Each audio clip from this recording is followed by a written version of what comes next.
The holographic transmission flickered to life aboard the Celestial Dominion, flagship of the Xiphorian Galactic Empire. Emperor Kraxthor's 7 eyes blazed with righteous fury as he addressed the assembled war council. His voice, translated through 1,000 linguistic matrices, boomed across the galaxy. The human infestation must be eradicated.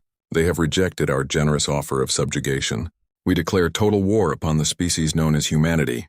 The declaration rippled through hyperspace networks, reaching every corner of the civilized galaxy within moments. 1,000 species trembled. The Xiphorian Empire commanded 3 million warships, had conquered 400 star systems, and had never known defeat in their 10,000-year history. On Earth, in a small cafe in New Seattle, Anna barely glanced up from her coffee as the news alert pinged on her wrist display. She was more concerned about finishing her doctoral thesis on quantum archaeology than some alien empire's tantrum. "Hey Leo, did you see this?" she called to her colleague who was hunched over a tablet at the next table. Leo looked up, his dark eyes tired from a night of data analysis. "The war declaration?" "Yeah, saw it this morning. Apparently we're supposed to be terrified," Anna snorted. "Third one this year. Remember the Krolathi Dominion in March? They were going to cleanse us from the cosmos or something dramatic like that. Right up until they tried to invade Australia." Leo grinned. "That went well for them. The Krolathi had learned what many others had before them.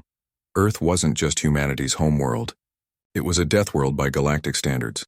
The gravity was crushing, the atmosphere was corrosive, the wildlife was nightmarish, and the dominant species had evolved to thrive in this hellscape.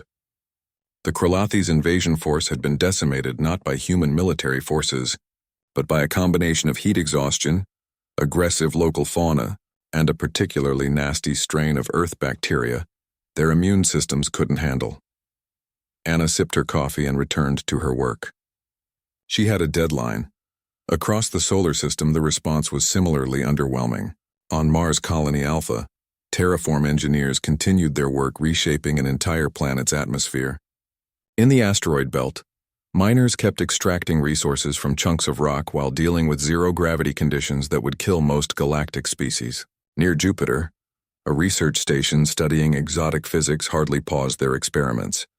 The human government did issue a formal response eventually. It took 3 days because the relevant officials were busy with a trade dispute over rare earth elements and didn't consider the Xiphorian threat particularly urgent. "We acknowledge the Xiphorian Empire's declaration," the Secretary of Extraterrestrial Affairs stated in a press conference that felt more like a formality than a crisis response. "We encourage diplomatic solutions and remind all parties that unprovoked aggression will be met with appropriate defensive measures. Now, if there are no further questions, I have a budget meeting in 15 minutes. Emperor Kraxthor was apoplectic. How dare these primitive mammals dismiss the might of his empire? He immediately ordered the first battle fleet to make an example of humanity's closest colony, Proxima Station. The first battle fleet consisted of 200,000 warships, each bristling with weapons that could glass a continent. They tore through hyperspace with the certainty of inevitable victory, emerging in the Proxima Centauri system in perfect formation. They were met by 12 human vessels. Admiral Chen, commanding from the UHSV Determination, opened a comm channel. "Xiphorian fleet, you are in violation of the Outer Colonies Protection Act. Turn back now." The Xiphorian commander, General Vexalath, laughed. 12 ships? Against 200,000? Your species is even more foolish than we believed. "All right then," Admiral Chen sighed. "Weapons free. Let's make this quick. I promised my daughter I'd make her recital tonight." What happened next entered galactic legend. The 12 human ships didn't run. They didn't call for reinforcements. They simply activated weapon systems that bent the laws of physics in ways that made the universe uncomfortable. Relativistic kill vehicles accelerated to impossible speeds, quantum disruptors unmade matter at the subatomic level, and something the humans called gravitational lensing torpedoes created microscopic black holes that devoured entire formations. The battle lasted 17 minutes. When the Xiphorian flagship limped back through hyperspace, it was one of only 43 vessels to survive. General Vexlath's report to the Emperor was brief and terrifying. They weren't even trying. They were holding back because they felt bad for us. Back on Earth, Anna looked up from her thesis as another news alert pinged. "Huh, we won. Already?" Leo glanced at his watch. That was fast. Did they even use the new antimatter grid? Doesn't look like it, just conventional stuff. Anna stretched and closed her laptop. You know what? I think I'm done for the day. Want to grab dinner? Sure, that new Szechuan place? Perfect.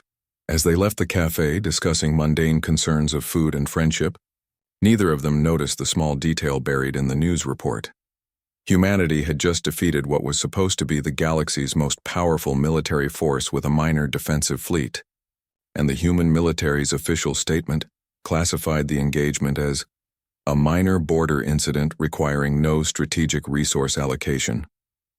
Emperor Kraxthor, watching the casualty reports flood in, finally understood what the rest of the galaxy had been trying to tell him. Humans weren't just survivors of a death world. They were apex predators who had conquered their nightmarish planet, terraformed hostile worlds for fun, and treated the vacuum of space like a minor inconvenience. They had technology that treated physics as a suggestion rather than a law, and they deployed it with the casual efficiency of a species that had been fighting existential threats since they climbed down from the trees. The truly terrifying part? They barely cared about his empire's declaration of war. They were too busy with their coffee, their projects, and their ordinary lives. The Zyphorian Empire formally requested a peace treaty the next morning.